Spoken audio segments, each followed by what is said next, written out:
Fala pessoal, trouxe aqui para vocês um IGTV, onde vai resumir tudo que a gente viu na semana do Forecast. Então, para começar, a gente vai precisar carregar alguns pacotes. O pacote Tidyverse, o pacote Tcibble, o pacote Fable, o pacote Fists, o pacote FPP3 e o ggplot2. Todos esses pacotes a gente já viu pelo menos em um post lá no Instagram. Então, o nosso primeiro passo vai ser importar os dados. Esses dados aqui, eles são referentes ao consumo de energia elétrica do setor elétrico brasileiro. Então, a gente vai ter aqui dados do consumo por região, do consumo por classe. Esses dados, eles estão em gigawatt-hora. Então, primeira parte, eu já vou importar os dados usando o read.csv2.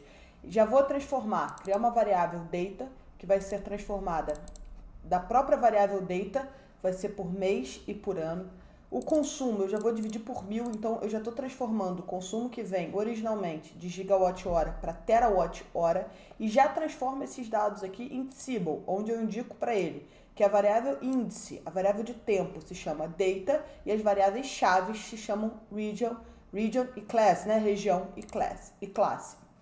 Então, mandando rodar, a gente agora visualiza esses dados para verificar se ele importou corretamente. Quando a gente visualizar, a gente vai ver que na coluna Data eu tenho dados desde 2004, janeiro de 2004, até novembro de 2020. Na coluna Região, eu tenho cada região de consumo do Brasil. E na coluna Classe, eu tenho as classes de consumo. Então, eu vou ter residencial, comercial, industrial e outros.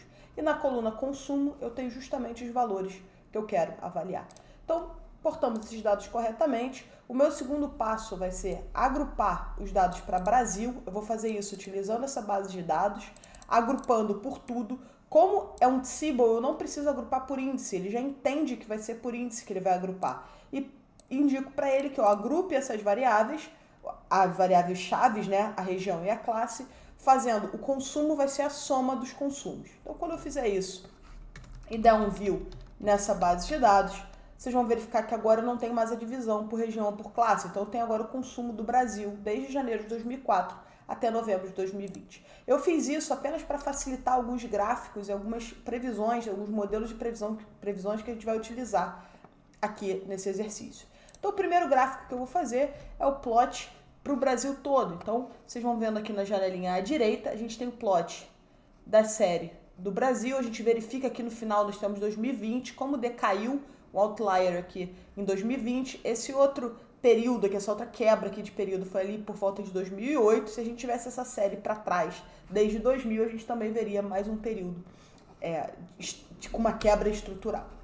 Agora, a gente viu aqui o Brasil agregado, eu quero ver o Brasil desagregado por região e por classe. Então, a gente vai utilizar a base de dados original, vai dar um autoplot, que a variável que eu quero plotar é o consumo, e vou criar um Facet Grid. Eu vou falar para ele, eu quero que você divida para mim por região e por classe, e eu não quero plotar nenhuma legenda.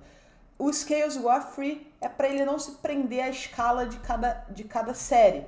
Então, ele agora está livre e ele criou para a gente um Facet Grid, um grid mesmo, onde eu tenho a primeira coluna é classe comercial, a segunda coluna é industrial, outros e residencial, e nas linhas eu tenho as regiões, exatamente na ordem que eu pedi. Nas linhas eu tenho a região, nas colunas eu tenho a classe. E aí a gente pode verificar, por exemplo, que no setor residencial, ele foi o que apresentou maior nível nos últimos anos para algumas regiões, como o Centro-Oeste e o Nordeste, mas quando a gente olha entre as regiões, o consumo industrial se mostrou superior no Norte, no Sudeste e no Sul. Então, a gente consegue verificar essas diferenças entre classes, esse cruzamento de classe com região. No segundo exercício, a gente vai fazer a decomposição STL. Então, eu vou fazer essa decomposição apenas para o Brasil, para esse vídeo ficar curto, mas tudo pode ser aplicado com essa divisão de classe e região. Mas a gente vai fazer aqui para o Brasil, então eu falo se eu quero a decomposição da série Brasil para o consumo, para a variável consumo, a gente extrai os componentes e plota sem nenhuma legenda também. Quando a gente faz isso, a gente vai ver que no primeiro gráfico nós temos a série histórica do consumo, e já tinha observado isso, a tendência extraída e a sazonalidade extraída. A gente também tem aqui o remainder, o que restou da série. Então, a série seria a soma da tendência com a sazonalidade e do resíduo. Se eu somar apenas essas duas componentes, o que me resta é o remainder. Repara que aqui, assim, já vou fazer o link com suavização exponencial, a gente tem uma tendência que parece amortecida porque ela não cresce indefinidamente no tempo, e uma sazonalidade que parece multiplicativa, porque ela era pequenininha e ela está aumentando. Então, assim que a gente passar para a suavização exponencial, vocês vão ver que o modelo selecionado vai seguir exatamente essas premissas. Antes disso, eu vou separar aqui, eu vou extrair o ano de 2020, vou falar pro R, a minha base de teste, ela não inclui o ano de 2020. Então, filtra para mim as datas menores do que 2020. Com essa base filtrada, então até dezembro de 2019, eu estou pedindo para ele modelar usando um ETS automático. Então, eu não disse para ele qual vai ser o tipo de tendência, qual vai ser o tipo de sazonalidade, qual vai ser o tipo de erro. Ele vai achar aqui, utilizando critérios de informação, qual é o melhor. Guarda nesse objeto aqui, fit ETS. Desse fit ETS, agora eu quero só enxergar qual foi o modelo que ele criou. Então, eu uso esse report. Com esse argumento report, ele me diz que ele utilizou um modelo, ele encontrou o menor critério de informação, melhor critério de informação, ele encontrou o ETS, onde o erro é multiplicativo, a tendência é amortecida, exatamente o que a gente tinha verificado, e a sazonalidade também é multiplicativa. Então, exatamente como a gente tinha verificado antes, no gráfico da decomposição STL. Então, tudo bem, vou deixar esse modelo aqui, ele achou alfa, beta, gama e o φ, que é esse aqui é o hiperparâmetro de amortecimento. Vou continuar com esse modelo e vou falar, tá, agora com esse argumento fit ETS, faz a previsão para mim um ano à frente e plota junto com o que realmente aconteceu. Quando eu boto level igual a null, eu não quero que ele plote intervalo de confiança. Isso é só para ficar mais limpo o nosso gráfico. Então verifica. Ele já fez o gráfico pra gente, onde ele parou em dezembro de 2020. Em azul é o que o modelo estava esperando que fosse acontecer. E em preto, o que realmente aconteceu em 2020. Então, descola bastante dos modelos de previsão. Para o modelo ARIMA, a gente vai usar a mesma base teste, só que o primeiro gráfico que eu vou plotar é um gráfico que eu não tinha colocado nos posts. É um gráfico, o GGTS Display. E eu peço para ele plotar com partial. Olha o que ele vai fazer para gente. Ele já vai mostrar um gráfico onde eu tenho a série temporal, o gráfico da FAC, o gráfico da Autocorrelation Function, da função de autocorrelação, e o gráfico da Partial Autocorrelation Function, a função de autocorrelação parcial. Por esses dois gráficos, eu posso observar qual modelo ARIMA que a gente vai precisar ajustar. De cara, como essa série ela possui tendência, ela de cara é não estacionária. Então, a gente pode observar isso na FAC, que está caindo lentamente. Para observar melhor qual tipo de modelo, então, eu poderia utilizar no ARIMA, eu preciso limpar essa série temporal. O que significa isso? Fazer logo uma primeira diferença. Quando eu faço a primeira diferença, eu estou passando aqui dentro essa primeira diferença, a gente repara que o gráfico da FAC mudou completamente, da FAC-P também, e por consequência o da série. Eu removi a não estacionariedade na tendência, pelo menos. E aí, por esse gráfico aqui, a gente já percebe que não tem nenhuma componente AR, que é autorregressiva, né, que se destaque muito. Então, a gente já não utilizaria nenhuma componente AR. Tem alguma componente AR aqui, muito possivelmente, nas diferenças sazonais, são na parte sazonal da minha série. E mais uma vez eu vou deixar o modelo automático selecionar, de acordo com os critérios de informação, o melhor modelo e vou verificar. Então, vou utilizar o ARIMA no consumo, vou guardar nesse objeto fit ARIMA. E aqui no report eu vou verificar se faz sentido o modelo que ele achou melhor com o modelo que eu estava verificando pela FAC e pela FAC-P. Aqui, ele não identificou nenhuma parcela autorregressiva na sazonalidade, nem mesmo na parte não sazonal. Isso aqui seria um indicativo para a gente ficar testando outros modelos e verificar se a gente encontra um erro melhor ou um critério de informação melhor. Eu não vou fazer esse passo, mas vocês poderiam fazer facilmente com aquelas dicas de ir identificando qual vai ser a ordem P, D e Q, tanto na parte não sazonal quanto na parte sazonal. Então, assumindo que esse é o nosso modelo, que é o que a gente vai utilizar, vou fazer também a previsão um ano à frente e vou adicionar o que realmente aconteceu. Se vocês compararem esse gráfico aqui com o gráfico do ETS, vocês vão verificar que o gráfico do ARIMA ele foi mais profundo, ele esperava um aprofundamento maior do que quando a gente utilizou o ETS. Utilizando modelos hierárquicos, a gente vai fazer o seguinte agora, o exercício dos modelos hierárquicos não vai ser somente o Brasil.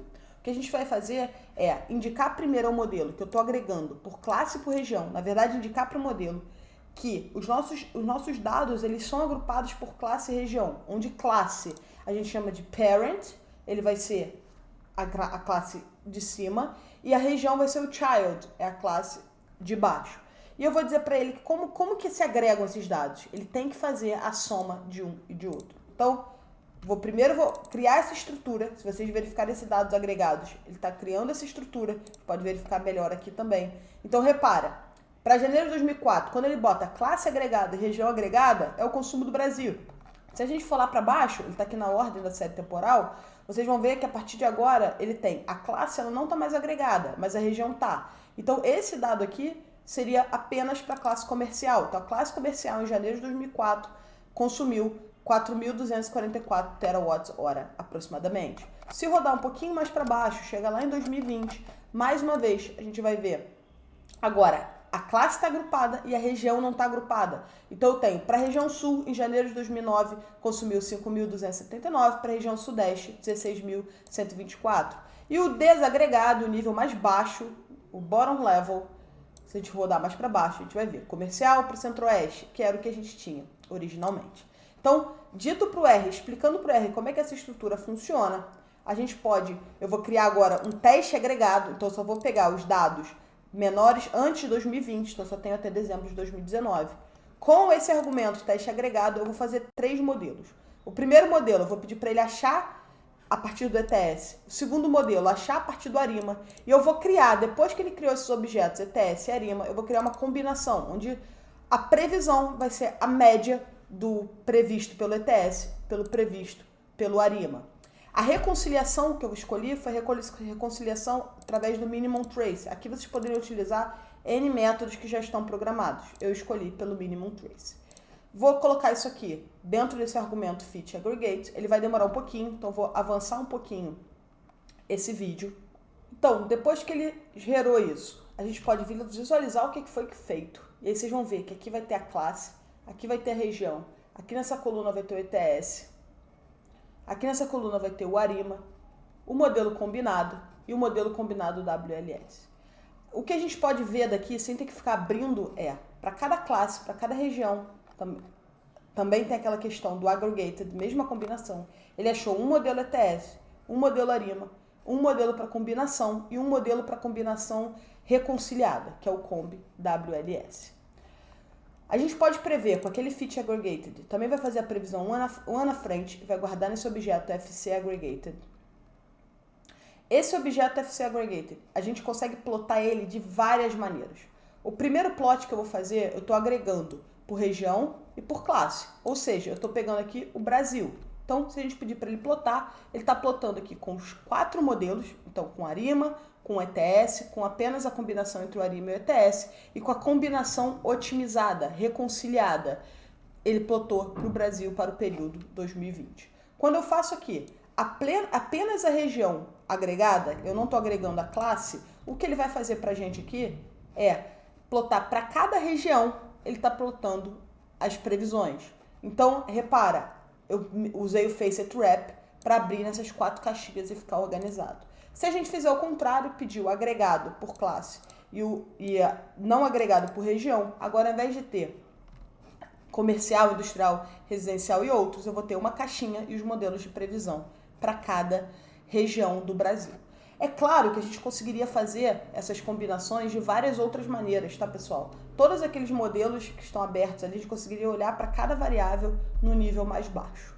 Bom, é isso. Esse GTV fecha a semana do Forecasting. Espero que vocês tenham gostado. Curtem, compartilhem, comentem. Estou aqui para isso. Valeu? Muito obrigada.